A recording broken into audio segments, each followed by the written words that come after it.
Hello friends, welcome to History Simplified for IAS.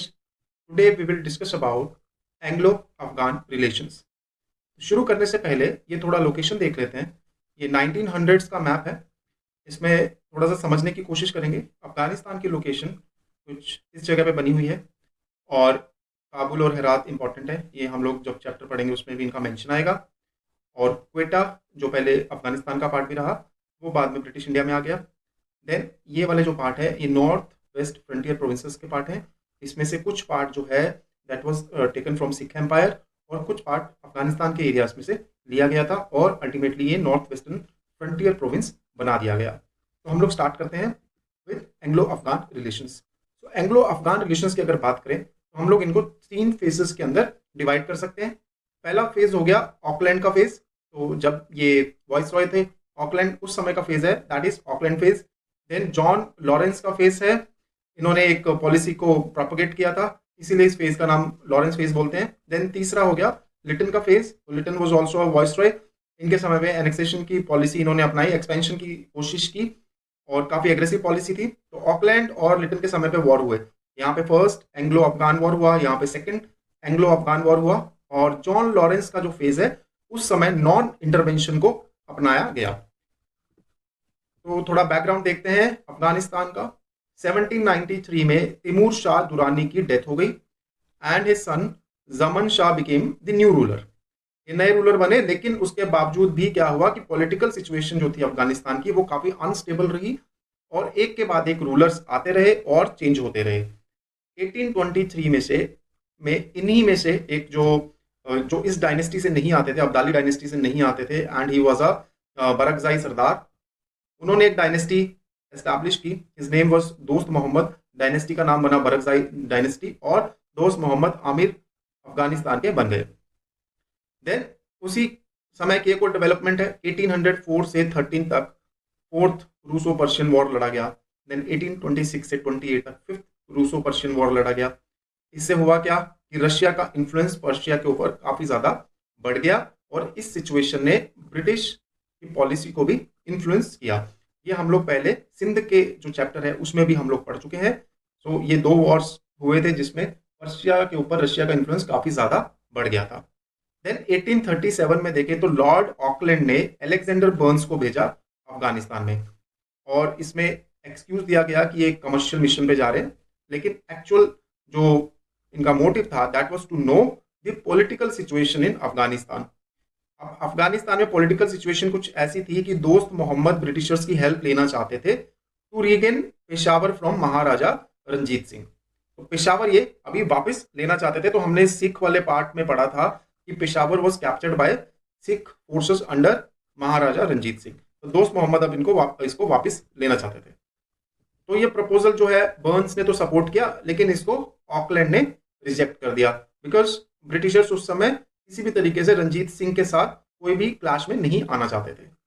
अब दोस्त Mohammad desperate हो गया और ब्रिटिशर्स को छोड़ के ही रिसीव्ड रशियन ऑनवॉय। तो रशिया के साथ रिलेशनशिप अच्छे बनाना चाहता था, उनकी हेल्प लेना चाहता था टू रीगेन पेशावर। अब रशिया का इन्फ्लुएंस बढ़ता, अगर इनका ऑनवॉय आता रशिया के साथ, अगर रिलेशन अच्छे होते अफगानिस्तान के, तो इस चीज ने ब्रिटिश इंडियन गवर्नमेंट को अलार्म कर दिया।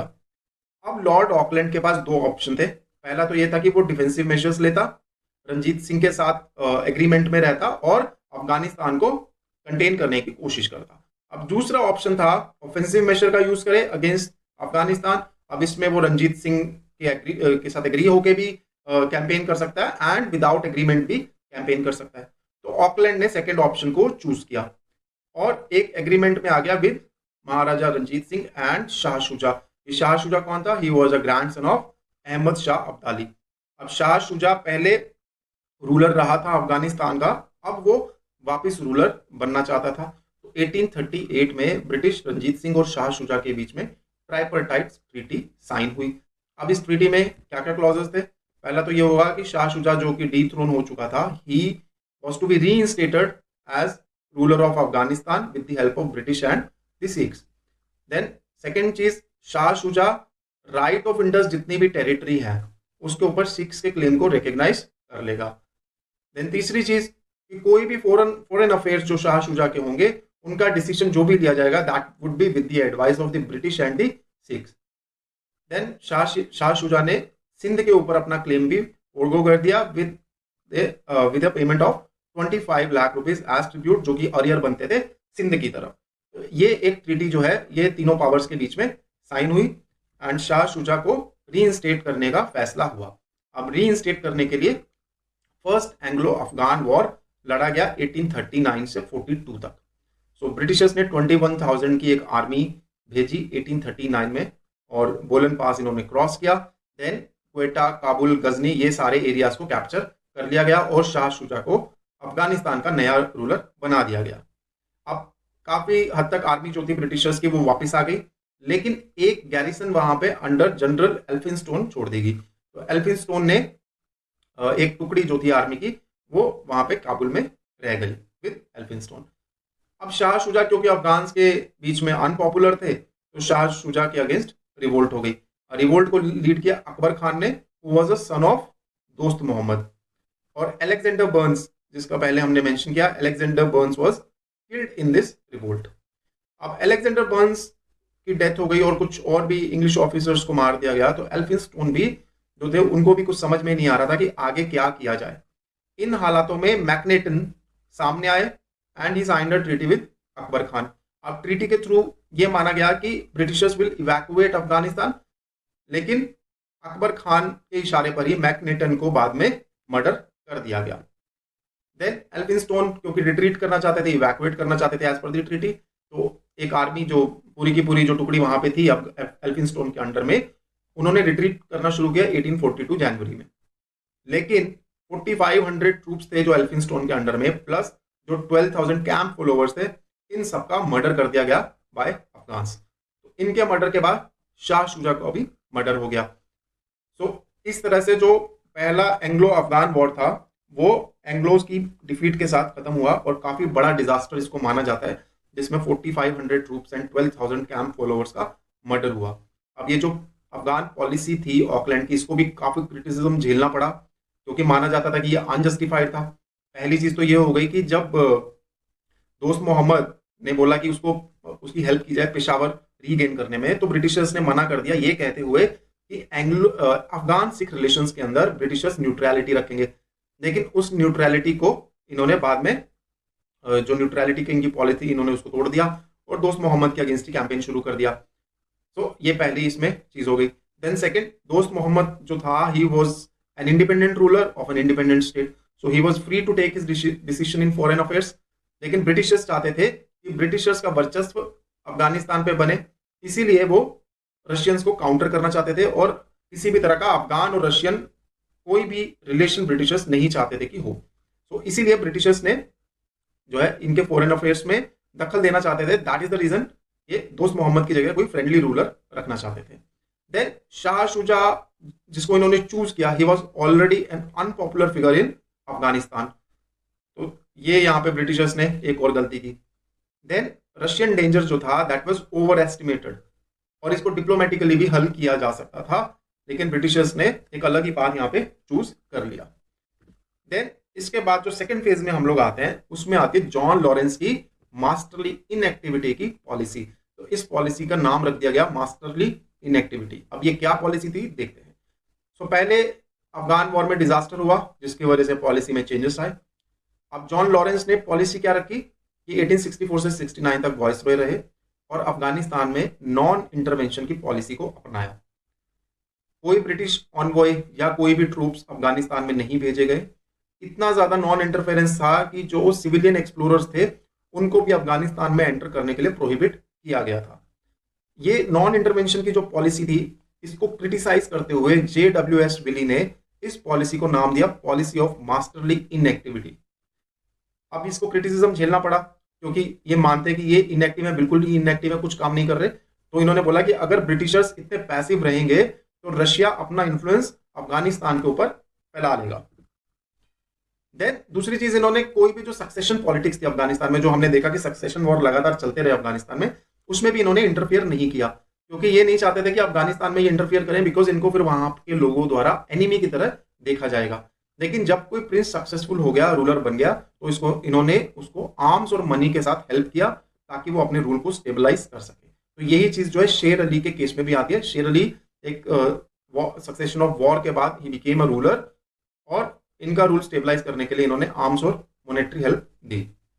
लेकिन इनको क्रिटिसाइज किया जाता है कि अगर ब्रिटिशर्स पहले ही शेर अली को हेल्प कर देते तो जो प्रोलॉन्ग सक्सेशन वॉर हुआ है उसको अवॉइड किया जा सकता है। दैट मीन शेर अली को जब जरूरत थी उस समय ब्रिटिशर्स ने उसको हेल्प नहीं की। अब शेर अली द्वारा ये देखा गया कि ब्रिटिशर्स इसलिए उसको हेल्प कर रहे हैं ताकि वो रशियंस के इन्फ्लुएंस में नहीं आए। तो बोलते हैं कि शेर अली की भी फ्रेंडशिप जो है जॉन लॉरेंस नहीं जीत पाए with his policy. Then main जो रीजन है, जो भी अफगान पॉलिटिक्स, अफगान और एंग्लो के बीच में रिलेशन है, उसमें मेजर रशिया का एक मेजर रोल है। तो रशिया ने चिमकेंट, ताशकेंत, रशियन तुर्किस्तान, समरकंद, ये सारे एरियाज को ऑक्यूपाई कर लिया था। अब लॉरेंस, ऐसा नहीं है कि लॉरेंस बिल्कुल इनएक्टिव थे, वो इन सब डेवलपमेंट्स को वॉच कर रहे थे, अवेयर थे उनके बारे में, और इन्होंने अपनी आर्मी भी रेडीनेस में रखी थी इसके लिए। Lawrence was well versed with the terrain. Punjab में काफी साल काम कर चुके थे, काफी ज्यादा इनको पता था किस तरह से यहाँ पे सिचुएशन हैंडल की जाएगी इस एरिया में। इवन 1857 का जब रिवोल्ट हुआ, ही वॉज इन पंजाब, तो पंजाब में इन्होंने इंश्योर किया कि 1857 की रिवोल्ट वहां ना स्प्रेड हो। तो लॉरेंस उसको सक्सेसफुली हैंडल कर चुके थे, तो उनको काफी ज्यादा पता था यहाँ का। तो इन्होंने एडवोकेट किया कि हम लोग फ्रंटियर्स के ऊपर जो स्ट्रॉन्ग फोर्सेस वहां पे रखेंगे, ताकि कोई भी अगर रशिया की तरफ कोई रशियन डिजाइन होते तो उसको हम लोग कंटेन कर सकें। उसके अलावा इन्होंने बोला कि डिप्लोमेटिकली रशिया को काउंटर करना सबसे अच्छा तरीका है। तो लॉरेंस का एक और मानना था कि जो भी सबसे पहले इन्वेजन करेगा अफगानिस्तान पे उसको एनिमी माना जाएगा। अब वो इन्वेजन को काउंटर करने के लिए जो दूसरा आएगा, he would be welcomed as friends. तो लॉरेंस वही कहते हैं कि अगर रशिया एक तरह से इन्वेजन करता है अफगानिस्तान में या इंटरफियर करता है अफगानिस्तान अफेयर्स में, तो Russia will be treated as enemy. लेकिन अगर उसके बाद ब्रिटेन हेल्प के लिए आता है अफगानिस्तान की, so Britishers will be welcomed as friends. और दूसरी चीज ये कहते थे कि ब्रिटिशर्स अगर कोई किसी भी तरह से मिलिट्री एडवांसमेंट करते हैं तो उससे ब्रिटिशर्स का काफी ज्यादा नुकसान हो सकता है, as in the case of first Anglo Afghan war.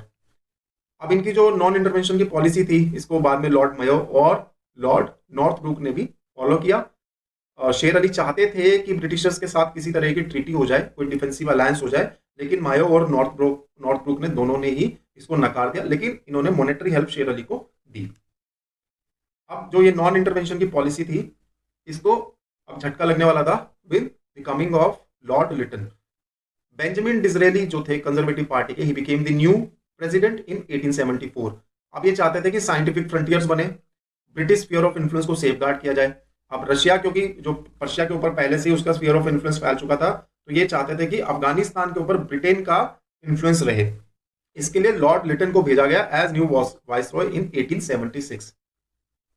अब इन्होंने सोचा कि क्योंकि पहले शेर अली बोल रहे थे कि एक डिफेंसिव अलायंस किया जाए, तो ये वहीं से इस चैप्टर को शुरू करना चाहते थे। तो इन्होंने सबसे पहले बोला कि हम लोग एक मिशन को शेर अली के पास भेजेंगे। तो इनको मौका मिला जब क्वीन को केसरे हिंद का टाइटल दे दिया गया, तो ये न्यूज सुनाने के लिए इन्होंने शेर अली के पास एक मिशन भेजा। लेकिन शेर अली ने रिफ्यूज कर दिया कि मैं किसी भी तरह का मिशन एक्सेप्ट नहीं करूंगा, बिकॉज अगर मैं कोई भी मिशन ब्रिटिशर से एक्सेप्ट करता हूं, so I would need to accept a mission from Russia too. तो इसलिए उन्होंने मना कर दिया। और क्योंकि वो सोचते थे कि जो सिचुएशन है वो बदल चुकी है, वो पहले डिफेंसिव अलायंस चाहते थे लेकिन अब वो डिफेंसिव अलायंस नहीं चाहते।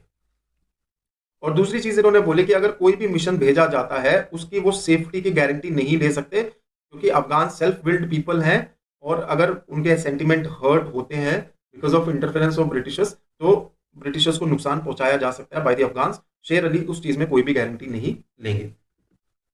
तो रशिया और ब्रिटेन के बीच में दूसरी तरफ टेंशन बढ़ती गई because of defeat of Turkey in Russo Turkey war. तो टर्की की डिफीट की वजह से हुआ क्या, जो बाल्कन्स एरिया थे उसमें रशिया का इन्फ्लुएंस बढ़ गया, बिकॉज यूरोप के अंदर टर्की बिल्कुल ही डिसइंटीग्रेट हो गया। वहां की जितनी भी इसकी टेरिटरीज थी वो रशिया के स्फीयर ऑफ इन्फ्लुएंस में चली गई। सो बाल्कन्स के ऊपर रशिया का इन्फ्लुएंस बढ़ गया।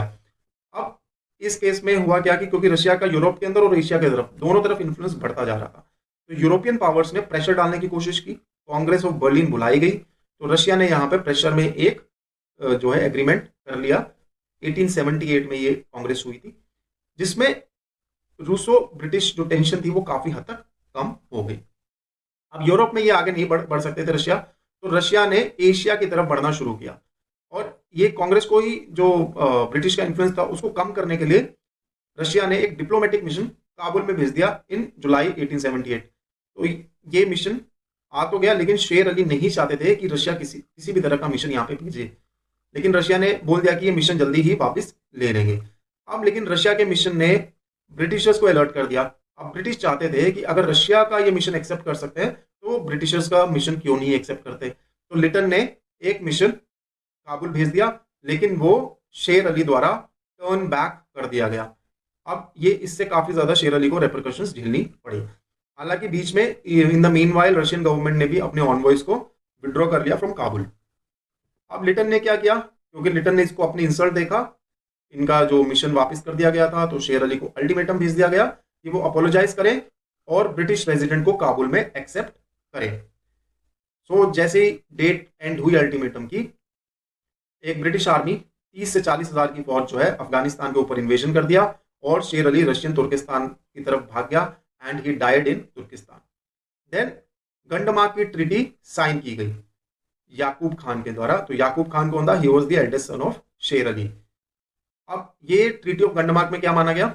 ब्रिटिश रेजिडेंट को एक्सेप्ट कर लिया काबुल में, और हेरत में एजेंट्स रहेंगे और दूसरे जो फ्रंटियर्स हैं वहां पे भी एजेंट्स इनके स्टेशन कर दिए गए। अब कोई भी फॉरेन पॉलिसी होगी, अफगानिस्तान का आमिर उसमें ब्रिटिशर्स का एडवाइस लेगा, और कोई भी एक्सटर्नल एग्रेशन होता है तो ब्रिटिशर्स आमिर की हेल्प करेंगे और साथ के साथ 6 लाख रुपीस एनुअल सब्सिडी भी प्रोवाइड करेंगे। और ब्रिटिशर्स का कंट्रोल खाइबर और मिचनी पासेस के ऊपर एक्सटेंड कर दिया गया एंड आमिर्स ने NWF के काफी सारे एरियाज, जो प्रोविंस बना बाद में NWFP, उसके काफी एरियाज ब्रिटिशर्स को दे दिए एंड क्वेटा भी ब्रिटिशर्स को दे दिया गया। देन सितंबर 1879 में एक फिर से रिवोल्ट होती है और ब्रिटिश रेजिडेंट को वहां पे मार दिया जाता है। अब यहाँ पे वॉर का सेकंड फेज शुरू होता है, सेकंड एंग्लो अफगान वॉर का सेकंड फेज। अब सेकंड फेज में फिर से ब्रिटिश जो है अफगान आर्मी को डिफीट कर देते हैं और काबुल को दोबारा ऑक्यूपाई कर लेते हैं। याकूब खान का कजन अब्दुल रहमान खान न्यू आमिर बना दिया जाता है, क्योंकि ब्रिटिशर्स समझते हैं कि याकूब खान जो था उसका भी हाथ इस रिवोल्ट में था, तो इसीलिए नया आमिर अब अब्दुल रहमान खान को बना दिया जाता है। लेकिन कंटेंशन में अयूब खान भी थे, तो अयूब खान भी एक कंटेंडर थे फॉर द थ्रोन। अब अयूब खान ने रिवोल्ट कर दी, but he was again defeated at battle of Kandahar. Ayub Khan की भी डिफीट हो गई, तो अब्दुल रहमान खान उसके बाद रूलर बने रहे और उन्होंने ट्रीटी ऑफ गंडमार्क को कंफर्म कर दिया। देन 1893 में दुरंद लाइन का एग्रीमेंट मान लिया गया और इसके थ्रू बाउंड्रीज जो है अफगानिस्तान और ब्रिटिश इंडिया के बीच में बना दी गई, और इसके साथ साथ नॉर्थ वेस्ट फ्रंटियर प्रोविंसेस को भी एस्टैब्लिश कर दिया गया। सो यहाँ पे हमारा ये खत्म होता है Anglo Afghan relations. Thank you very much and have a very nice